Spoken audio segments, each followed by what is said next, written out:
Hello, my Chicago intermediate level students.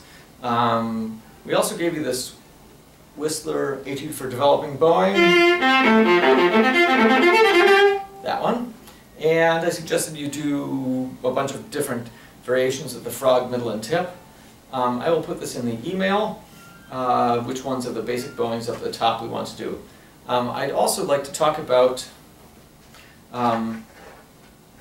marcato bowings or staccato bowings. To keep track of myself with time here. I'm going to talk about marcato. Now, marcato is just a little bit of crud at the beginning of the stroke, and you really sort of learn that right from the beginning with Suzuki.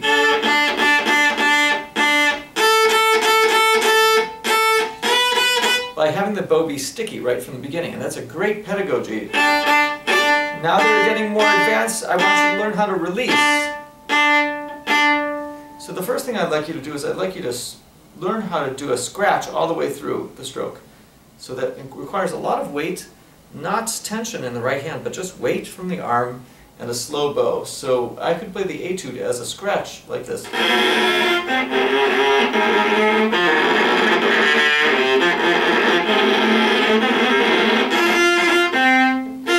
If I do it really well,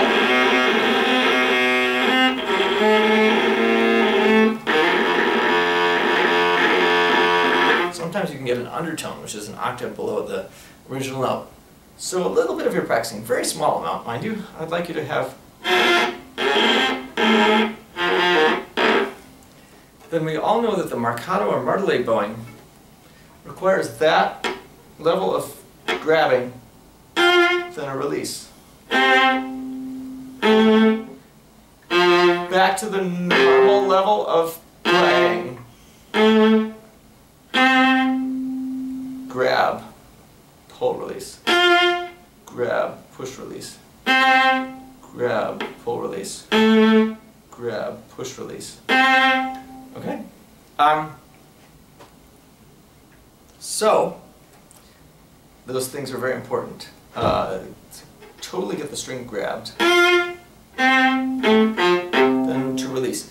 Do not stop the bow with pressure. Release back into a nice bow, which then ends up very lightly on the string at the end. Otherwise, the end of the sound will have a harsh ending, and we're looking for a ringing ending to these notes. Okay, so I'd like you to try this etude for developing bowing by just grabbing the string before you play. So grab, marcato, up bow, scratch, play, down bow, scratch, play, up bow, scratch, play. Then, as you get better at that, eliminate the audible scratch, just feel your contact with the string.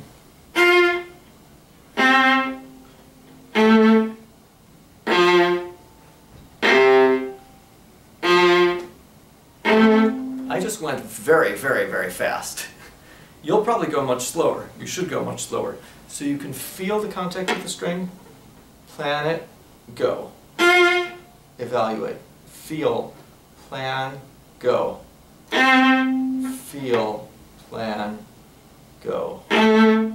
Okay, so only after you've done this very, very successfully a number of times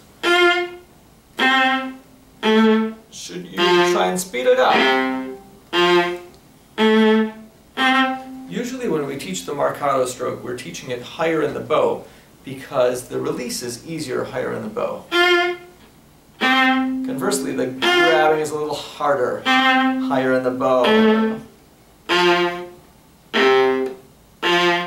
But you can try it in the middle and the upper half. Let's avoid the frog for right now. Taking a look at this exercise. Number 19 is what we call martelé,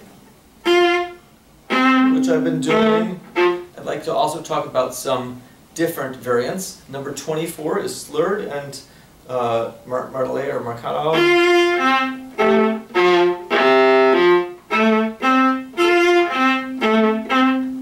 Number 25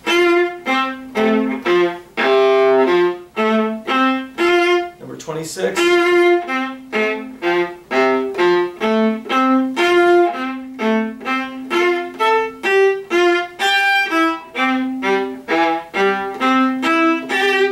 Etc. Of course, all those bowings can go backwards also. Not this way, but starting up bow. Okay? Now I want to talk about some special cases. Number 20 is the second one accent.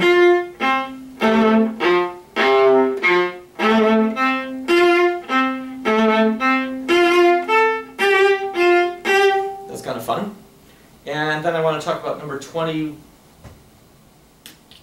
What do I want to talk about? I want to talk about number 21.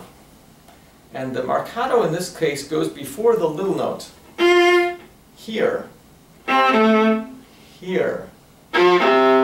Here. Here. Okay. The big note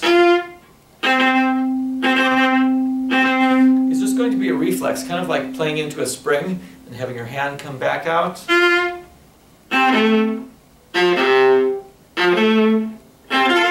Here, marcato, grab, grab, okay? But then I'd also like you to do the hook bowing. This is number 22 in the upper half. It does say at the point here.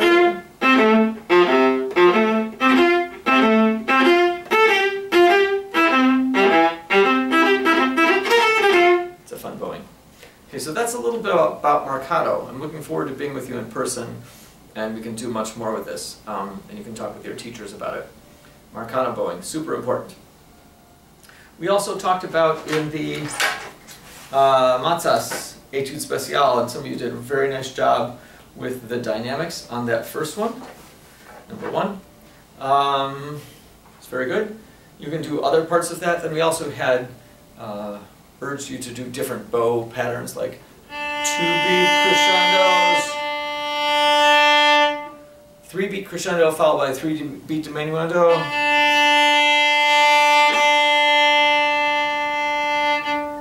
I'd like to expound further upon this by separating out pressure and speed in a stroke that's called portato.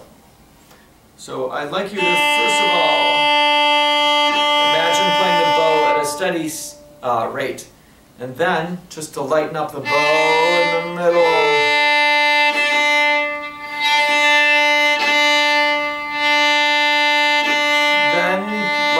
Twice maybe.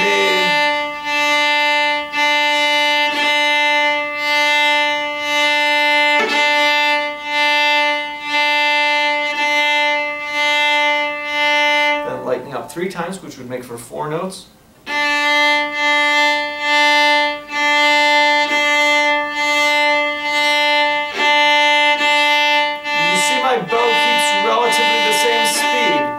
Since my bow keeps relatively the same speed, we're separating out speed and weight, so you have individual control over that. Use the mirror, look at yourself in the mirror, so you can see that you're actually separating it out. Do not stop. That's something else, that's the marcato stroke. So this is portato, and of course if you do it badly it's called mashed portato. So in this exercise we talked about some very specific things. Grabbing the string,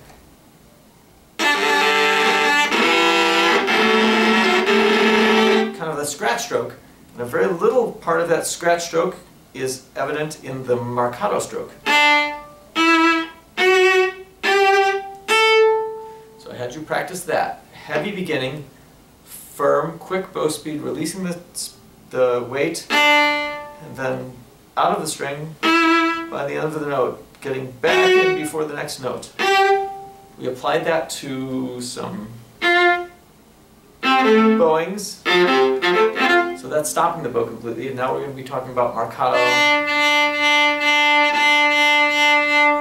So I'm running out of time.